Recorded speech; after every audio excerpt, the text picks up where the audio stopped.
धीमा जहर लगातार खराब हो रही दिल्ली की हवा। आज सुबह 6 बजे दिल्ली का AQI यानी एयर क्वालिटी इंडेक्स 349 मापा गया।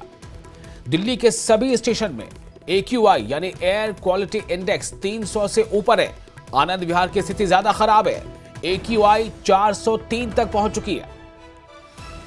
तो इस तरह से दिल्ली की हवा जहरीली होती जा रही है।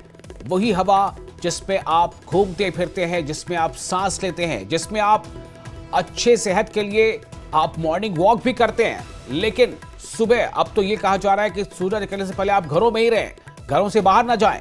यानी जिस सेहत को बेहतर करने के लिए आप सूरज निकलने से पहले ही बाहर निकलते हैं, पार्कों में जाते हैं, एक्सरसाइज करते हैं, लेकिन अभी दिल्ली में ऐसा करना उल्टे आपको भारी पड़ सकता है, क्योंकि सूरज निकलने तक घरों से बाहर निकलने पर मना ही है।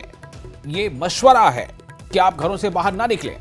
ये हालत है हवा की। हवा में जहर धीरे धीरे घुलता जा रहा है। लगातार खराब हो रही है दिल्ली की हवा। आज सुबह 6 बजे दिल्ली का AQI 349 मापा गया। दिल्ली के सभी स्टेशन में AQI 300 से ऊपर ही है। आनंद विहार की स्थिति खराब है, AQI 403 तक पहुंची।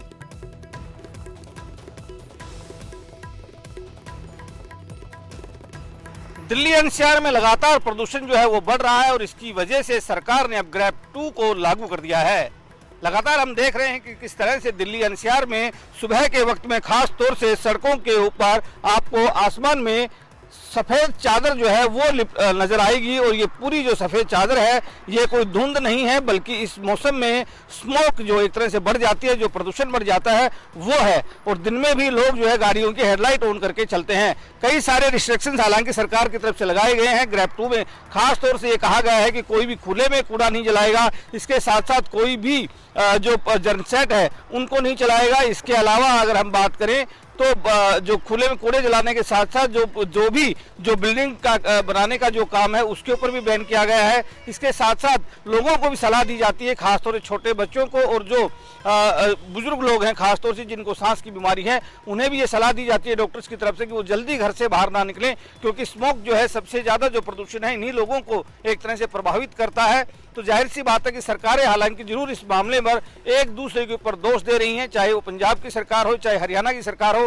पंजाब सरकार का कहना है कि हरियाणा की तरफ से जो है पराली जलाई जाती है जिसकी वजह से ये प्रदूषण बढ़ता है, और दिल्ली सरकार जो है वो लगातार हरियाणा पर आरोप लगाती है। इसी तरह से हरियाणा सरकार जो है वो लगातार ये कह रही है कि पंजाब के किसान जो है वो पराली जलाते हैं, जिसकी वजह से इस मौसम में जो प्रदूषण है वो ज़्यादा बढ़ जाता है और सबसे ज़्यादा प्रभावित जो है वो दिल्ली और NCR के लोग होते हैं। हालांकि सरकारें अपनी तरफ से पराली ना जलाने को लेकर भी किसानों को एक तरह से जागरूक कर रही हैं, इसके साथ साथ उनके ऊपर कानूनी तौर के ऊपर भी कार्रवाई कर रही हैं, लेकिन उसके बावजूद भी इस मौसम में लगातार जो प्रदूषण है वो बढ़ रहा है।